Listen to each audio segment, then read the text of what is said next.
Hello friends and welcome back to my channel, Blue Nose Trading. My name is Tori Solis and today I'm going to show you the system of cardboard and fruit boxes I use to store my pottery. My method involves reusing a lot of cardboard. Specifically, I like to get these produce boxes from Costco or Aldi. Depending on what kind of pot shapes you tend to make, you can look for produce boxes that are tall or short enough to fit your work. Grape boxes are a perfect fit for my mugs, where apple boxes are super tall, heavy-duty workhorse boxes. I recommend that you reinforce the joins and connections of the cardboard produce boxes with a strong packing tape. The boxes tend to be held together with glue, which can break down, and a bit of tape reinforcement goes a long way in their overall longevity. Many, but not all, produce boxes come with tabs and slots that make these stack up really easily. The slots fit into one another so you can make a fairly stable stack. I highly suggest that you look for boxes that have a locking fit, especially if you're wanting to stack these for storage or load them into your vehicle to take to market. Using these super amazing cardboard cutters, I cut up old shipping boxes to make the safety inserts. These cardboard cutters are very serious and could definitely take off your finger if you don't pay attention, so do pay attention when using them. Safety first, my friends. To keep pots from banging each other up, I put the cardboard inserts between the pots in the box. You ideally want to cut the inserts to the height of your fruit box. If you make them too tall, you can mess up your stacking abilities. And if you make them too short, your pots might bonk into each other a little. It needs to be pretty close, but I still eyeball it either way. The system works the same for work with or without handles. Once the cardboard is flexible, just wrap it around the work and tuck them snugly together in the box.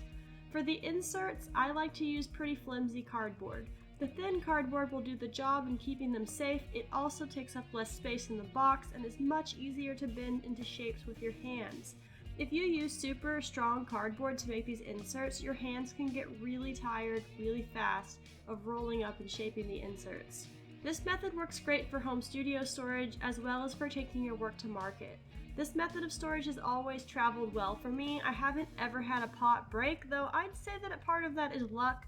Regardless of how amazing your storage system is, something is bound to break eventually. Nonetheless, a good storage system can significantly decrease breakage and hassle.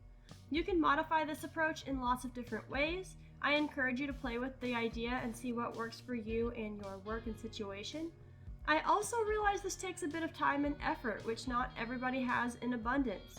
I can't really say much about that. All I can say that it's pretty much free and also a great way to repurpose some found materials.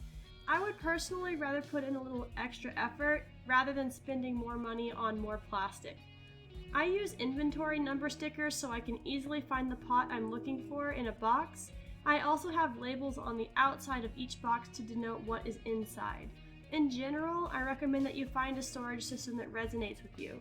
For me, that looks like boxes labeled mugs that only have mugs in it, and those mugs are all numbered for easy location and inventory management. You can take my approach as a starting point if you want, and then go from there to figure out what works best for you. If you use a 6-foot table in your market booth or studio, you can easily stack these totes full or empty under your tables. I use these boxes for storing online pottery, packing market inventory, and as staging areas for pieces that might be part of some other project or at some point in the process. I use them to carry work to and from my kiln. I use them to carry loads of packages to the post office. Simply put, I found a lot of use and value from this system that again is pretty much free. So I hope you can find some use and value in this system as well, and also join me for more ideas and ways to save the planet. Thank you so much for tuning in this week. I hope this video has been informative and helpful. If you'd like to stick around for a weekly art video, be sure to subscribe to my channel, Blue Nose Trading. If you'd like to help support my channel to keep the studio lights on, consider becoming a patron of my work at patreon.com/BlueNoseTrading. For as little as $3 a month, you can get early access to all of my videos and podcast episodes. Thank you so much for sticking with me to the end of the video. Remember that you have great ideas that are worth exploring, drink lots of water, and I will see y'all next week.